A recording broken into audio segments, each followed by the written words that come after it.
people who are changing the landscape using technology and innovation. Today I have the pleasure of Uzoma, who is one of the people behind diylaw.ng. Odu, welcome to the show. And congratulations. I see on the media that you came second in an all-female Nigerian tech competition recently. First. Like first. Thank you. So, how did I can imagine how DIY Nigeria, DIYLaw.ng came up with. How did it start for you? Okay, so I'm a lawyer. My background is in law, and I have a co-founder who's also a lawyer and one who's a developer. So one of my co-founders and I, Funkola and I, we run a law practice called Longer Practice, and it's focused on entrepreneurs. So we work with many tech startups and a few early stage investors. And some early stage investors, we're just passionate about the entrepreneurship circle. But what we realized was, just running a law firm, even though we were passionate about entrepreneurs, limited how many entrepreneurs we could impact. And interfacing with these people every day, being more involved in technology, we realized we could use technology to scale and help more entrepreneurs. So we teamed up with Bola, who's a web developer, and we started DIYLaw. And since then, it's been just trying to connect entrepreneurs with legal services, legal information, and legal service providers. So how successful have you been? So what was your measure of success? So what did you use as your criteria to say was successful? Forget the cash flow, the profit business. In terms of encouraging metrics. Okay, so I'll start with the very first validation we got. So we launched precisely September 17 and 2016. And our first order from someone none of us knew was September 18. So, that was like validation for us. We launched the first, the second order, we have someone who's actually buying a legal service online. We were not even ready. We didn't even know where to find information. It was all mayhem, but that validated what we're doing. And since then, we didn't start actively marketing. I can't even say we're actively marketing yet until it was more of March. We started testing the different marketing platforms. Everything we've done so far has been referrals, and we've registered almost 200 businesses till now, and we've not done any marketing. It's just now we've decided that we have we have the scale to scale further. We have the platform to scale further. We launched our new website, which can accommodate, which is friendlier, this January, and the idea is, okay, now we believe we can serve the whole of Africa. So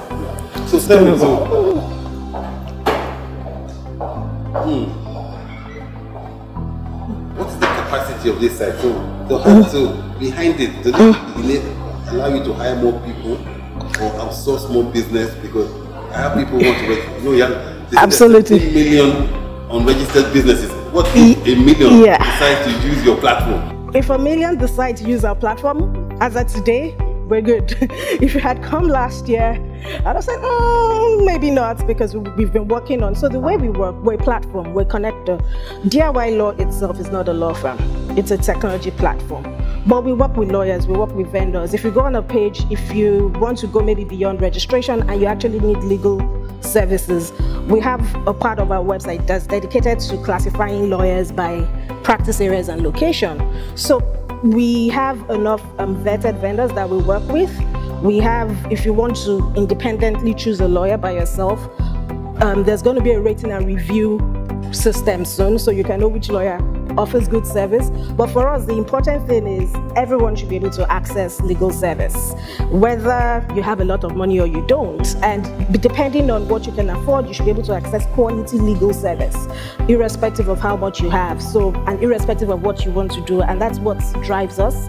And that's why, your 1 million can be done anyway. 1 million customers can be done. Another question. I have like 10 million questions, but I'm happy to answer. I have to find a question.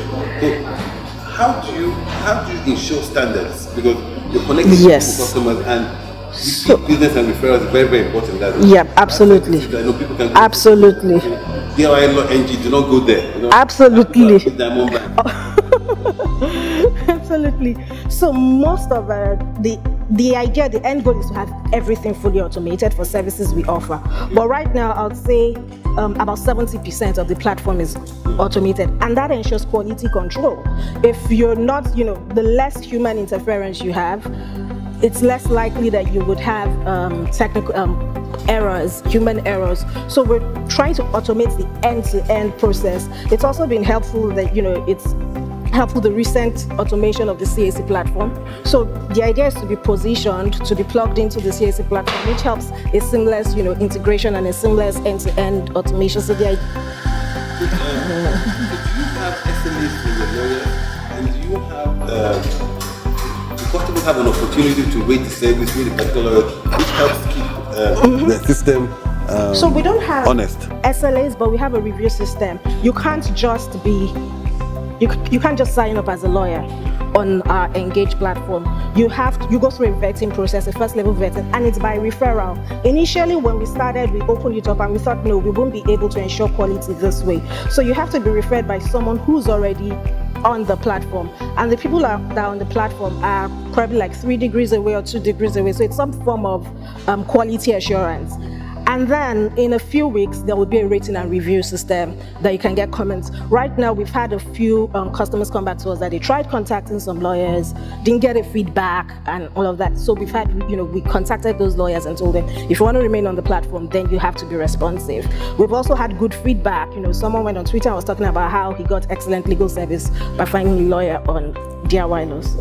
So I've been on your site. I went to your site yesterday, but I went to start up a business. I'm not telling anybody what the business is anyway.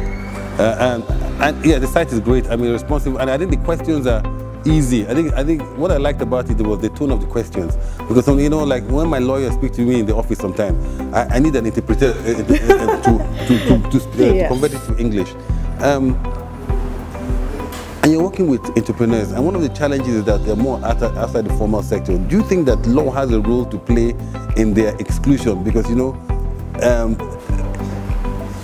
so how is, do you believe that DIYLaw is helping that transparency? I think transparency helps people see clearly and say, okay, it's not such a bad idea. Absolutely. So the general conception is that legal services are difficult, legal information cannot be read. Now, our tagline is legal simplified. Whether it's by your experience or what you read, for us, we want to make it as simple, as transparent as possible. And, what we've tried to do is, if you read any of our content, you won't find any legal magazine, you won't find Latin words. We have people who contribute on our platform and we tell them short sentences, no legal maxims, and that's because people need to identify with the law. Because you have many, as you said, many unregistered businesses. One, some of them don't know what to do. Some know what to do but feel that it's expensive or it's not understandable. Why bother with that? But if we can break down these barriers, it helps. And formalization helps the business. First, increases their access to finance. And then it also helps with, the trust perception, the perception from your customers. I'd rather send money into a bank account owned by something limited than just your name than Odun. So it helps your reputation. It helps with being able to access. There's certain types of finances you can't access without being a formal business, and many miss out on these opportunities because they feel that legal services are just unobtainable, inaccessible. So that's the barrier we're breaking. That's the barrier. We're trying to make it more transparent, and we're trying to make it simple. When people come to you and they find that, oh, this is quite simple, then they go through the process and they get a good experience. But how do you now, the success of diylaw.ng depends on people realizing and believing the story. Absolutely. And then trying it. So how are you going to do that?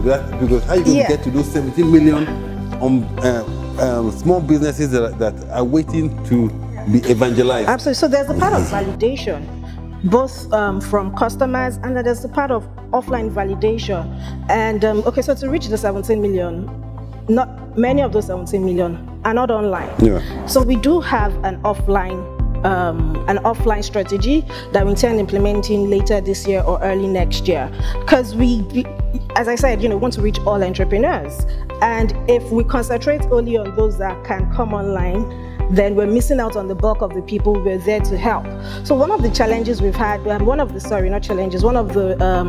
ways we've been able to overcome that challenge is we have a lot of good referrals, and we're very transparent. We have a very efficient customer management platform. You can reach us by phone. If you chat with us, we're very responsive.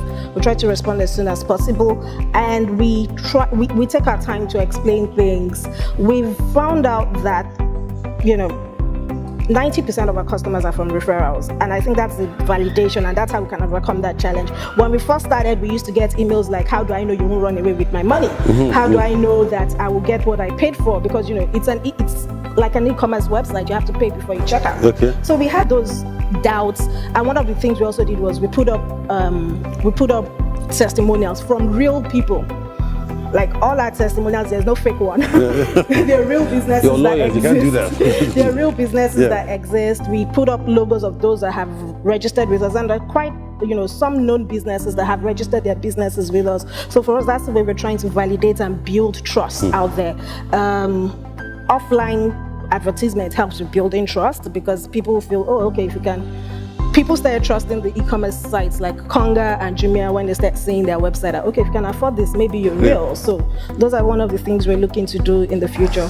You can understand, this is a very refreshing conversation with the lawyer. But my wife is a lawyer as well. But I mean, like, most lawyers I find are actually, they like paper. They like their papers. They are stuck in the dark ages as far as I'm concerned. And that's how we're trained. And that's exactly so.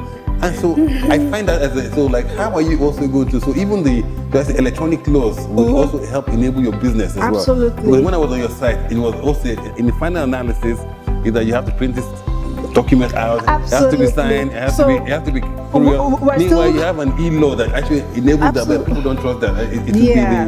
So for now, it's mostly regulatory driven. For instance, for company incorporation, you cannot submit electronic signature. So you still have to print.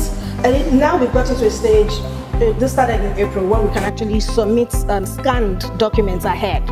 And then you get onto, you still have to submit the physical before you get your certificates, but at least you can submit scanned documents ahead, which has lessened the period for registrations. But so it depends on the registry. Trademark registry accepts scanned signature, so we're good with that. But when you go to our documents platform, you can actually just sign online. So how are we going to change the law so that we can reduce the cost? Because it's still expensive, Absolutely. 55,000 naira for registration. That entrepreneur that we're trying to get, we I'll absolutely. I'll give it to the CAC that they're making attempts to reduce price. The new system has reduced the statutory fees by 2,000 or 3,000 naira. So that helps. But at the end of the day, I think entrepreneurs do need to, put their money where their mouth is. It's part of the capital investment. Exactly, put their money where their mouth is. We'll try and bring that, the ease of, and this is part of either. So you are playing a big role in the ease of doing business in Nigeria. Absolutely. So last question. So in the next 12 months, how many businesses do you want to register? So we've been playing so far. Now we're looking at registering over 1,000 businesses by the end of this year. So thank you very much. We'll continue the conversation offline. Thank you very much. Thanks for having me. Thank you.